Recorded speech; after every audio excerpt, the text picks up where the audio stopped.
Welcome back. As you know, I'm Eli, the computer guy, here for the Daily Blob, where I shake my brain nipples every day to get some of that good YouTube money so that I can afford to give you folks free education. Silicon Dojo, silicondojo.com. We're having our first class in Durham, North Carolina, coming up in a couple of days. Don't show up for that. That is way too many people are coming to that one. But anyways, we're going to be having more tech classes coming up in Durham, North Carolina. If you're interested, go to silicondojo.com. And basically, it's just there. It is in-person, hands-on technology education to empower you to do whatever the hell it is that you want to do. And it's paid for. It's paid for by YouTube ad money. YouTube ad money. Why am I here screaming about stupid things?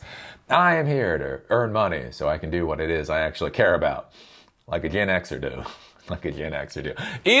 Eli is doing work he does not prefer, so he has enough resources to do the stuff that he wants to prefer. That's so boomer for you. Anyways, that's what I'm doing. People are like, why am I doing this? I'm literally telling you why I'm doing this. Anyways, because it is not good for my brain. I have to tell you, when I come in every day, I feel like I have to smoke a pack of cigarettes. I'm doing the equivalent of smoking a pack of cigarettes for my brain because it kills so many brain cells to bring you these videos because this crap is just so stupid. I honestly believe if I was eating lead paint chips, it would be better for my brain right now. So anyways, I've been talking about the AI stupidity. I just hate AI at this point. I just hate artificial intelligence. It's not. AI is not artificial intelligence. I hate this whole thing. I hate this entire thing. It is so fucking stupid. This is so fucking stupid. Not LLMs. LLMs are fine. RAG is fine. Fine tuning is fine. Embeds are fine, right? All this crap is fine. Is this whole AI is somehow not that at this point, and it is just so fucking idiotic. And I hate this because, again, I've been in the tech world since the 90s. I was there for the dot-com boom. I was there for the dot-com bust. I was there for the housing boom. I was there for the Great Recession, right? We just seen this. Well, no, I mean, to be clear, we haven't seen this. We haven't seen this. This is scaled up. It's stupidity, hyper scaled. But we've seen this type of crap go on in the past. And so that's why it just makes me so frustrated right now, is we know this is all going to end in tears. And it's not going to end in the tears for Sam Altman. It's not going to end in tears for Elon Musk. It's not going to end in tears for the oligarchy. It's going to end in tears for the people that cannot pay their fucking rent. They're going to be sitting there trying to figure out why their electricity bills has tripled while they're in long-term unemployment and can't find a job. And then the stock market is going to go boom, and it's those people that are going to be destroyed. And we just you know it's coming. Like, this isn't right. This is just numbers. This is just math at this point. Anyway, so I've been talking about the stupidity like with OpenAI, right? And what a circle jerk this is. And this is a true circle jerk. I don't use the term circle jerk very often. I just don't prefer it. I'm kind of an ass. I'm like, ew, that just sounds disgusting. Anyways, I don't use that term very often, but I'm telling you, the AI race right now is such a fucking circle jerk. And basically, it's a circle jerk where they're all yanking each other off, right? Because I've talked about this before, right? So OpenAI has come up with an agreement with Oracle for a $300 billion contract with Oracle. $300 billion. Just a single fucking contract, right? And then we have OpenAI working with Microsoft. So Microsoft had put in $10 billion to OpenAI like a year and a half ago when that seemed like a lot of money. So OpenAI and Microsoft have an agreement. And then NVIDIA, right? Since everybody, in order to scale up AI, they need NVIDIA hardware. NVIDIA is out there and they're putting a $100 billion commitment into OpenAI essentially to buy NVIDIA hardware. On on top of NVIDIA is now put like, they put $5 billion into Intel. That's its own little thing. So you have that kind of stuff going on, right? So we're just getting this weird incestuous cycle. And again, we have the Trump administration out there pushing this stuff, right? Hyper pushing this stuff because it makes for good headlines or whatever else. And so now what we have in this whole idiocy is AMD stock skyrockets 35% as OpenAI looks to take stake in AI chipmaker. Right? So now OpenAI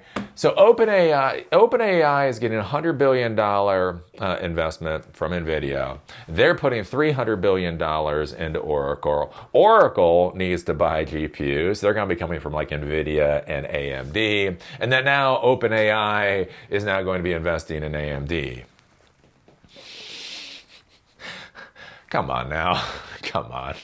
You don't have to be a Marxist. There are some times you don't have to be a fucking Marxist to say this is not capitalism at its finest. Anyway, so we take a look at this. OpenAI and AMD have reached a deal that could see Sam Altman's company take a 10% stake in the chip maker. And so also remember this with OpenAI. OpenAI is still a private company, it's still a startup company that has now been valued at $500 billion. OpenAI is now the most valuable startup company ever that has not IPO'd, and so that's one of its things too. And so now OpenAI is coming to an agreement where they could get a 10% stake in AMD. Because the one thing that we all know that stops the brain syphilis is an ancestral orgy. Hey, you know what's going to stop this brain syphilis in Silicon Valley? Yeah, if we all get into the same room and just go at each other with no protection. Anyways, AMD stock skyrocketed more than 35% on Monday during pre-market trading following the news. And this is how we're getting so much of this valuation horse crap going on in Silicon Valley right now. Again, like with Intel, right? So Intel, Trump bought a 10% equity stake in Intel, and then SoftBank, they put a $2 billion equity stake, and then NVIDIA bought a $5 billion equity stake. And so I think Intel's valuation has shot up by about 100%. They've doubled. I think, or it's like 80 or 90%, something like that within since the Trump administration put in their investment. And so that's one of the things that we're seeing with a lot of this. Is it's not I don't know, it's just right, it's just pumping these stocks, I would say.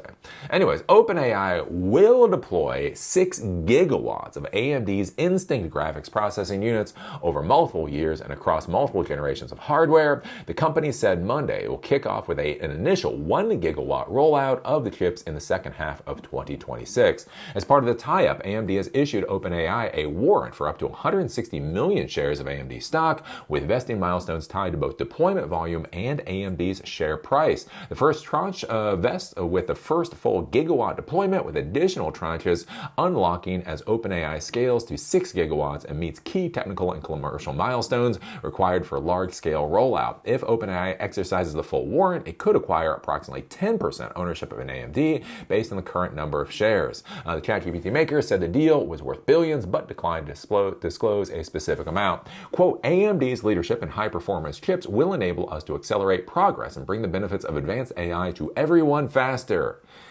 Yay! More AI slop. Hey, if you like AI slop, good news. You're going to be getting a lot more of it. Altman, who is a CEO, said in a release, the deal positions AMD as a core strategic partner to OpenAI, marking one of the largest GPU deployment agreements in the AI industry to date. Let's see here. OpenAI is also in talks with Broadcom to build custom chips for its next generation of models. We've talked about that before. The arrangement between OpenAI and AMD adds a new layer to the increasingly circular nature of AI's corporate economy, where capital, equity, and compute are traded among the same handful of companies building and powering the technology.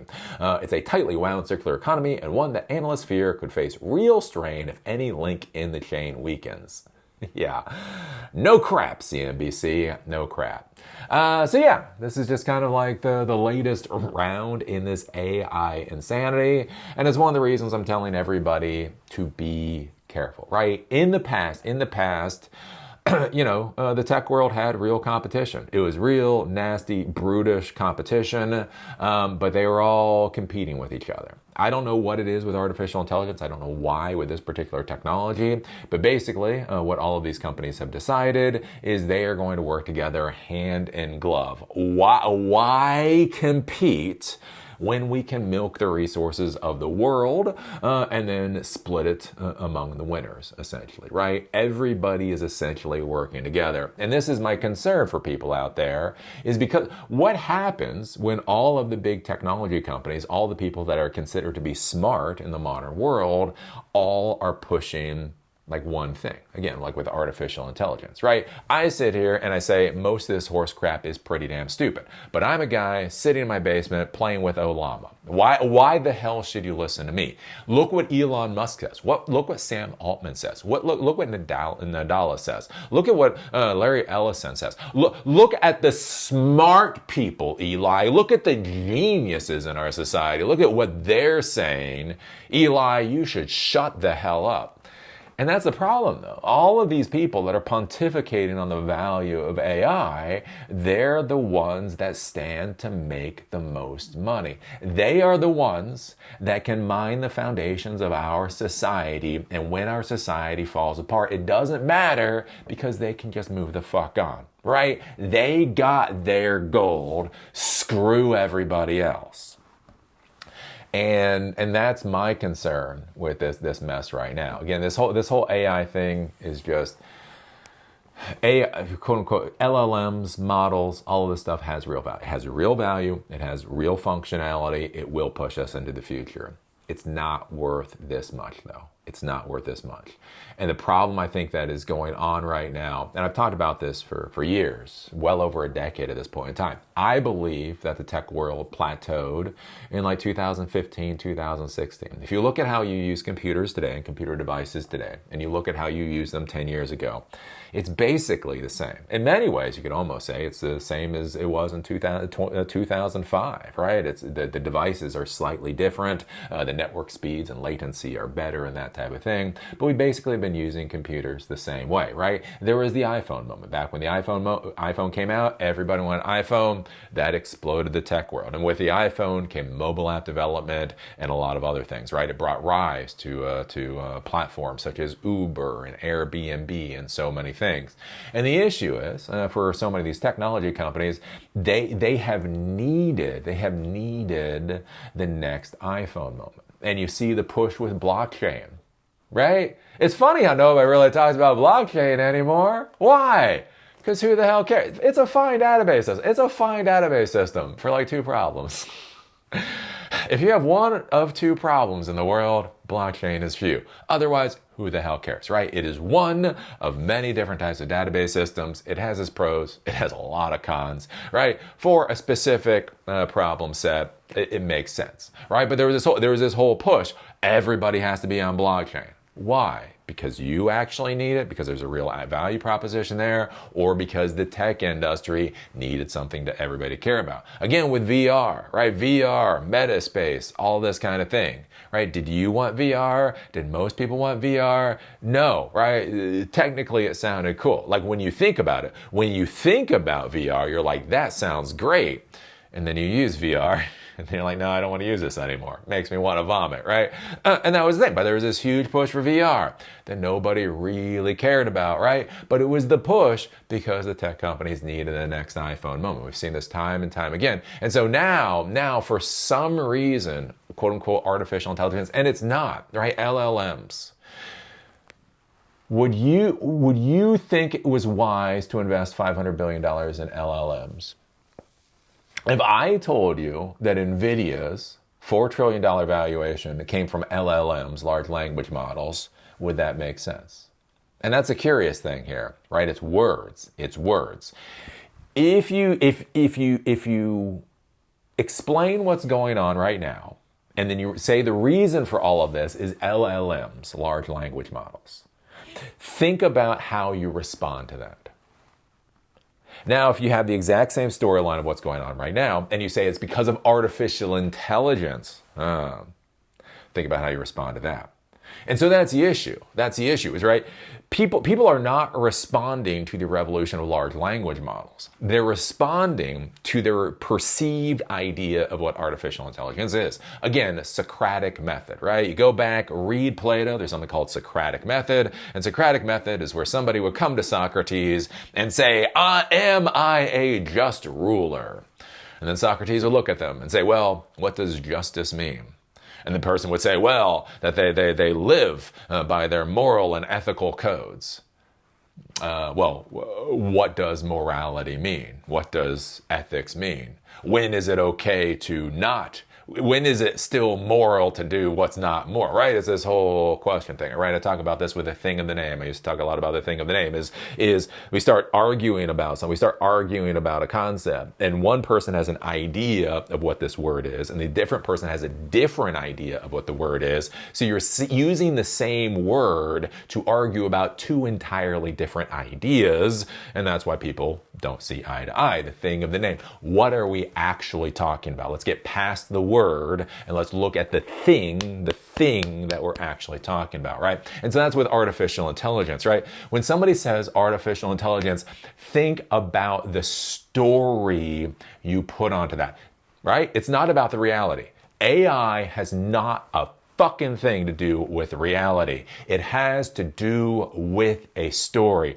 All the movies you've seen, your entire science fiction movies you've seen into your entire life, all the books that you've read, all the comic books that you've consumed, all of the video games. When people start talking about artificial intelligence, you put a story on that has nothing to do with LLMs. That has nothing to do with LLMs. Right? And that's my concern right now, is basically they are just boosting the valuation of all this crap into the stratosphere based off of stories, not based off of the actual underlying technology, what that technology is actually able to do, and where we're going with this technology, right? And this is what frustrates me with all this. Again, under the Biden administration, remember when he came out with the AI directors for all departments in the government, right? Artificial intelligence is so important. There was going to be a lead or a czar or whatever. Every single federal government department was going to have their own AI lead. Now, it was not a lead on cutting edge technology. It was not a lead on automated systems. It was not a lead on improving efficiency at government agencies with technology. It was artificial intelligence. Is that really the problem, right? When I talk with government employees, when I talk with especially local CIOs and CTOs, some of them are still running mainframe systems where literally they've told me that in order to buy replacement parts, they have to go onto eBay. Like literally, so many of our local and municipal governments, the systems that they run are so old, to buy replacement hardware means going onto eBay and praying. Now, I'm not, and again, I'm not even saying that AI is bad or anything else. But when you have systems that are so old that the CIO, CTO of a city has to go to eBay to buy replacement parts, is their biggest fucking issue in the world artificial intelligence? I'm just saying VMware might actually solve far more problems, right, for that infrastructure than AI would, right? But there is this idea, right? Biden, right? Our first dead president, the one thing that he could think about, AI, right? The senile old loser that's currently in office, AI. It's this story that gets promulgated out there that doesn't have a basis in reality. And it's going to fall apart. Look, everybody I know in the tech world, damn near everybody I know in the tech world, by the day is getting more disillusioned with artificial intelligence. And this is true. Like even the supporters, even the gung-ho, the people that were gung-ho folks in the beginning, Every time I talk with people, by the day, they are more disillusioned by this horse crap because it is simply not solving the problems, right? There are the problems that a story can solve. And then there's the problems that the actual technology that you're trying to deploy can solve. And those two things are just simply not the same. So anyways, what do you think about this? What do you think about OpenAI potentially taking a 10% stake in AMD with everything else going on? What do you think about AMD stock popping? Because hey look, they're truly part of the AI renaissance. What do you think about the disaster of this AI economy? I don't know. Oh, do we just have a meme economy at this point, right? There used to be meme stocks. Meme stocks is so 2021. Now we've just got a meme economy. I don't know. Put your thoughts down below. If you like these videos, give us a thumbs up. If you hate these videos, give us a thumbs down. Call me amazing, call me a moron, just whatever you do. Be a real Lutnick and put it down there in the comment section. Do you remember silicondojo.com is my pride and joy. We're having a first class actually on LLMs using Olama, Python, a whole bunch of other stuff. That's coming up on Wednesday in Durham, North Carolina. That is full up, but we're going to be having more classes soon. So if you're interested in that, do become a member of silicondojo.com. And with that, see y'all later.